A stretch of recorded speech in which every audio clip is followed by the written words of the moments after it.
All right, I am going to show you in this video how to do the silhouette that we worked on Monday, the 14th of September. First thing that you want to do is draw a profile of the side of a person's face, and you want to use the hand that you don't normally write with. So I'm left-handed. Most of you are probably right-handed. So I'm going to switch to my right hand and draw the right side view of the face, just like you see in the slides for the week of 9/14/2020. Now, of course, drawing a side view with my non-dominant hand means that even for me with practice, it's going to look a little bit wobbly, right? So there's the right side view. Now I'm going to take the pencil back in my left hand and I'm going to draw another silhouette, this time with my left hand. So again, if you're right-handed, you'll use your right hand. I'm going to do the reverse, and what I want to have is the appearance of two faces looking at each other. So that's a little bit different than what we did with duality. So I'm just going to look at the curve that I made on this side and try to match the curve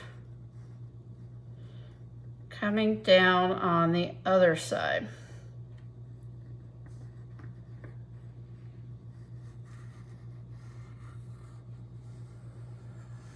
Now, as you can see, because that's my dominant hand, I pressed a lot harder.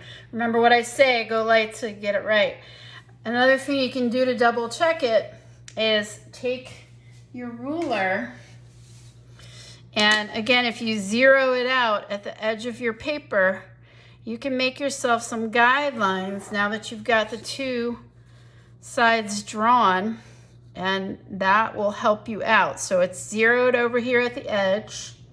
Drawing my guidelines nice and light, and zero it again. I'm going to do one under the chin, maybe one right here in the center. And if I do that, always making sure that it's zeroed out on the edge, you can see how far off you are, right? Now remember, this is the side that I did first, so if you're working in reverse of what I'm doing, you want to match that first side that you did with your non-dominant hand. So I can see right here that this needs to come down lower, right? And more of an angle. And the nose needs to come down more like this right here to match. And then I'm even going to draw one right here. This curve has to come right here, which means the lip then comes down more like here. And I'm by no means perfect at it, but part of the reason that I'm off a little bit is I'm talking to you while I'm doing it. So I'm not fully using the right side of my brain because I have to use the left side to talk to you while I draw it. So again, I'm going to go in and just make some adjustments to that line and take out the one that I don't want before I turn it in.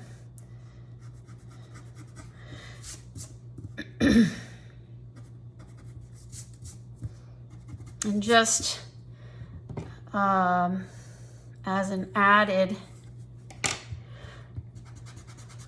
piece to that, I'm going to go ahead with the Sharpie so you can really see kind of where I think that line should be, since I did not go so light as I got it right.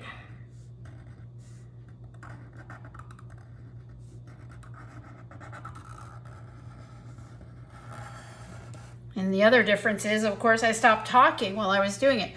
So now I'll go back and go over my original line with my dominant hand, and you can see it's much more solid.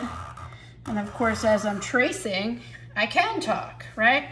The last step before you turn it in is to draw the line at the top and the bottom. And now you can see that shape that's in the center should kind of look like a vase or a chalice. We talked about if you play a game where you have to go find the treasure, they're always looking for that golden chalice, right? And then you want to get rid of all these guidelines. Make sure that it's a cleaned up drawing. It's not going to be perfect because it's practice, right? And yours does not have to be in marker. But that's what you should be turning in for your silhouette project. All right, this will all be due this Sunday.